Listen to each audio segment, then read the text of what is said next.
Hi, everyone, and welcome to this Vikings free agent special and the tampering version. But really, the deals are being cut all over the National Football League. Jim Rich, along with Ahmad Hicks, and the Minnesota Vikings are in the market for a quarterback in a major way. Yeah, they are. Kirk Cousins going to the Atlanta Falcons, signing a deal, $180 million over 4 years, $100 million guaranteed. Got 50 at signing. This guy's agent, can you come represent me, please, and teach me the art of negotiations? Because this guy has made, over $250 million in his NFL playing career, guaranteed. Yep. That's pretty impressive for Kirk Cousins. So that means that he's done as a Minnesota Viking. So now we'll have to kind of piece together what the Vikings will do in Kwesi Adofo-Mensah. But right now, number 8, he's gone. And Jim, I said on social media, people are acting like their dog died. They're like, oh my God, thank you for some of the best years ever. And I'm like, guys, he won one playoff game. Okay, all right. I'm going to stop you here. What are we talking about? All right, so how many other – so you're pinning their lack of success in the playoffs on one – yeah, because you're attaching one playoff loss or one playoff win, Kirk Cousins. You can't right pay there, a you hang it $45 million a year if well, you're that's only the going winning one rate game. now in this league. That's okay. That's the going rate in this league. That means you got to all these other quarterbacks are failures out there. Go Every single one that has not won a Super Bowl is a failure. Got to go get a rookie quarterback on a rookie deal then, man. Patrick Mahomes is one of the only quarterbacks who has proved to win Super Bowls with that type of money. I'm sorry. Like I say, people hear all the time. But the money though, or the person isn't the whole reason. He wasn't there to cover the wide receiver in the end zone that the D-back left wide open.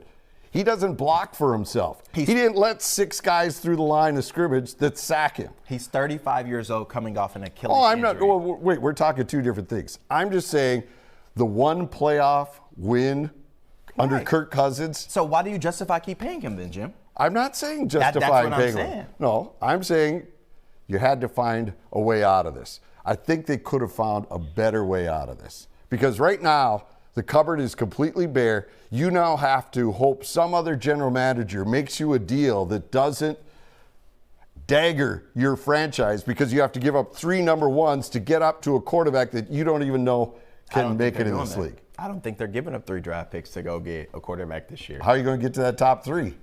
I don't think they're necessarily going to stay at 11?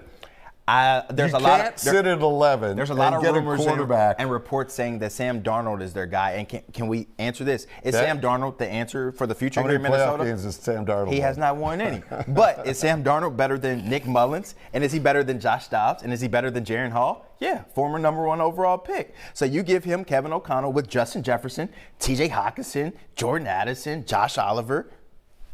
He's better than what we had last year at quarterback. So what I'm saying is, after Kirk Cousins got hurt. So after Kirk Cousins left, right, all this money gone, the Vikings went out and signed Andrew Van Ginkel, Jonathan Grenard from the Houston Texans, Blake Cashman, Mr. Cashman from the Texans as well. And so you're talking about already drastically improving a defense that was horrendous last year. And they still have more money to go address more needs defensively. They need to start with that cornerback position. We'll talk about that here in a second. But my thing is, everyone's upset right now with Kirk Cousins leaving. Some people, bittersweet ending, whatever the case may be. He was great while he was here. But it's time to move on. He was in his later stages of his career. You need to be building towards the future, and having a quarterback for 1 or 2 years is not going to help you in your future. No, but what they could have done when Cousins came to him a year ago at training camp, before the Achilles went, Cousins and his agent showed up and said, we're willing to sign an extension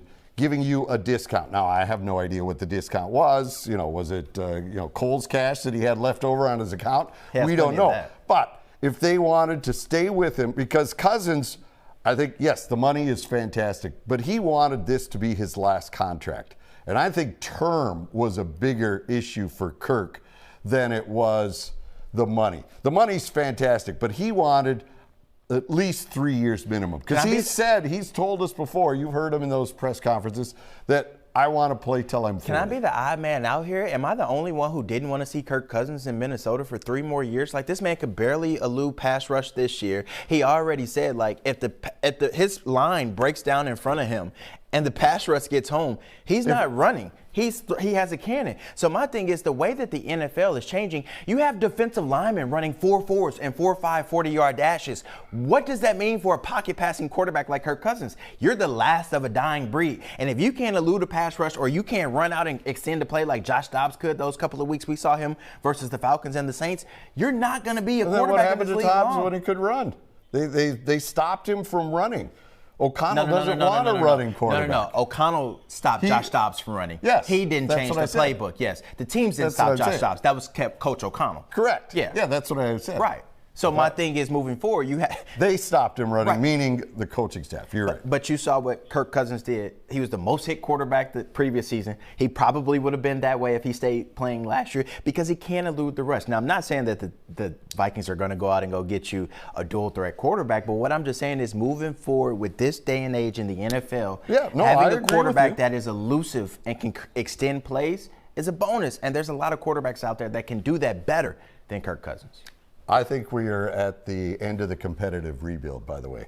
Here's what the Vikings put out there. General Manager Kwesi Adofo-Mensah said this, quote, after significant and positive dialogue with Kirk and his representatives, we were unable to reach an agreement on a contract that fits the short and long term, that's probably the key word, visions for both Kirk and the Minnesota Vikings.